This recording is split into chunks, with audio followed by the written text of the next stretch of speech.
The Snake Wars: How Humans Are Fighting Monsters We Created. Picture this. A helicopter flies low over a jungle canopy at dusk, and the crew inside isn't dropping supplies or scouting for wildfires. They are dropping dead mice. Thousands of them, one at a time, each one rigged with a tiny paper parachute, each one hiding a dose of a drug you probably have sitting in your bathroom cabinet right now.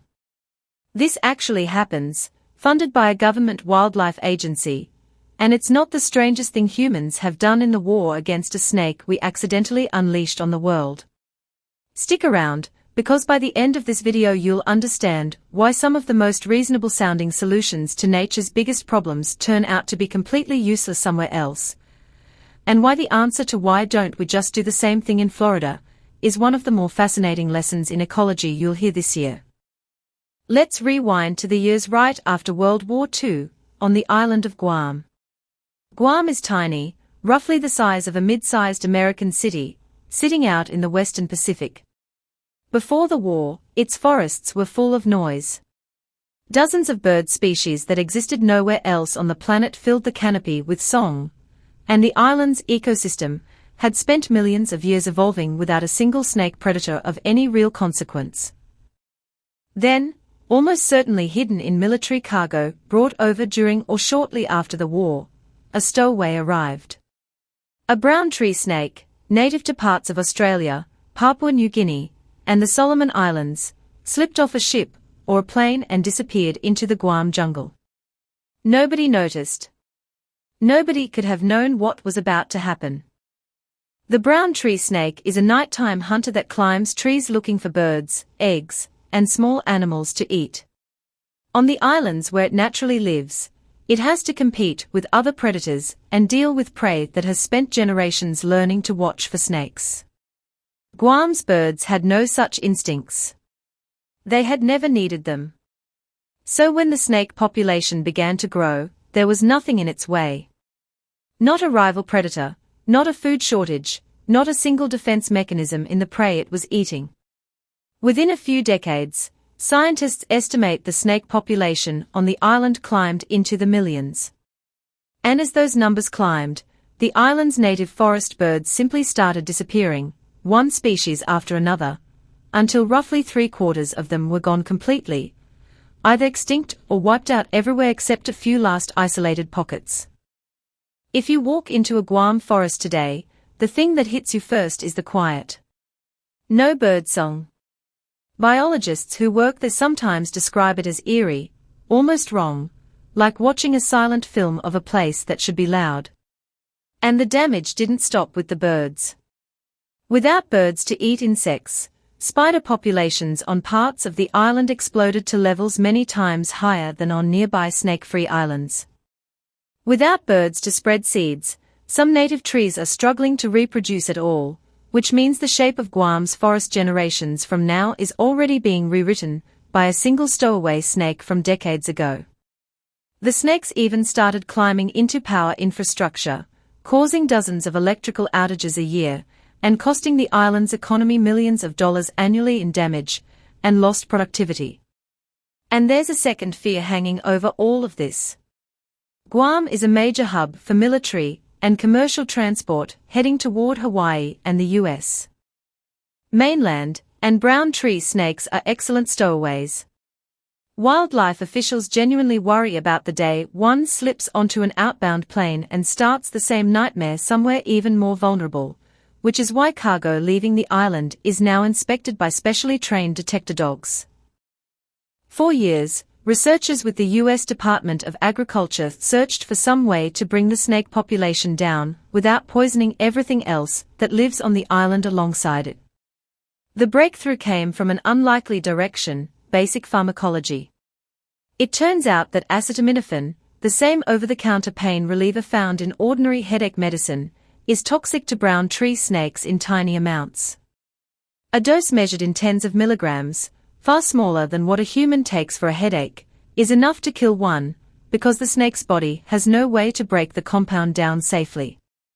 That gave researchers exactly what they needed: a substance lethal to their target, but relatively low risk to most other animals in small quantities. The delivery method is where the story gets almost cinematic. Most snakes are predators that only want live prey, which would make poisoned bait pointless. But brown tree snakes happen to also be scavengers, willing to eat something they find already dead, and that one quirk of behavior is the vulnerability the entire program depends on. Researchers began tucking a single tablet of the drug inside a dead mouse, then attaching that mouse to a small cardboard tab and a long paper streamer, essentially a miniature parachute. Helicopters drop these over the forest canopy, and as each one falls, the streamer catches the air, slows the descent, and tangles in the tree branches, exactly where these snakes spend their nights hunting. The bait ends up hanging in the treetops instead of littering the forest floor, which keeps it out of reach of ground-dwelling animals that might otherwise eat it by accident. Researchers have even attached small transmitters to a handful of these baits so that if the signal moves the next day, they know a snake carried it off. It's not a total solution, and scientists studying the program are upfront that it reduces the population rather than eliminating it, but it remains one of the most inventive tools ever built specifically around one animal's biology. Now let's cross the Pacific and land in a completely different wetland, thousands of miles away, in South Florida. The Everglades is one of the most unique ecosystems on the planet, a slow-moving river of grass and swamp stretching across the southern tip of the state, home to alligators, wading birds, panthers, and an enormous web of interconnected wildlife. Over the last several decades, it has been invaded by a predator on a completely different scale, the Burmese python. These snakes are native to Southeast Asia and can grow well past 10 feet, with some individuals reaching close to 20, powerful enough to constrict and swallow prey nearly as large as themselves. They ended up in Florida the same way a lot of invasive species end up anywhere, through the exotic pet trade.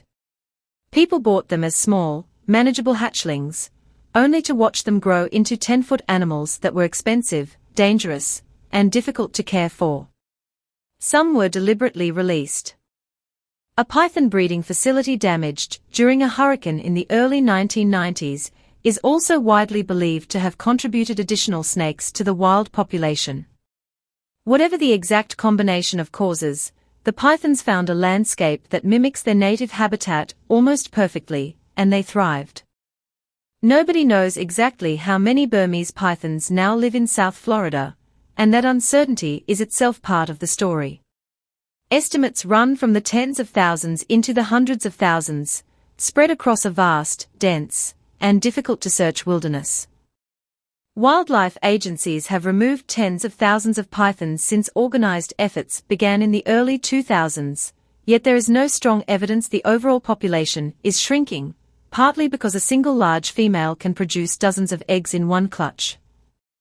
Researchers studying small mammal populations in the heart of the Everglades have documented catastrophic declines, in some survey areas finding that the vast majority of raccoons, opossums, marsh rabbits, and bobcats that used to be common have simply vanished from the landscape. Wading bird numbers have dropped sharply in areas with heavy python presence, and pythons have even been documented consuming deer, and, in some cases, alligators. In effect, this single invasive predator has been quietly hollowing out a food web that took thousands of years to build. Here's the detail that makes this fight so uniquely frustrating. Finding a Burmese python is far harder than killing one. A snake that can stretch 15 feet long should be easy to spot, but the reality of the Everglades makes that almost laughable. Their mottled skin blends seamlessly into the muck, brush, and shadow of the wetland. They can remain motionless for days at a time, tucked into dense vegetation, or submerged just beneath the surface of the water. Biologists who have spent years hunting pythons will tell you the actual removal is the easy part. The nearly impossible part is detection, and that single fact shapes almost every strategy being used to fight them. Which brings us to the obvious question a lot of people ask once they hear about Guam's poisoned mice.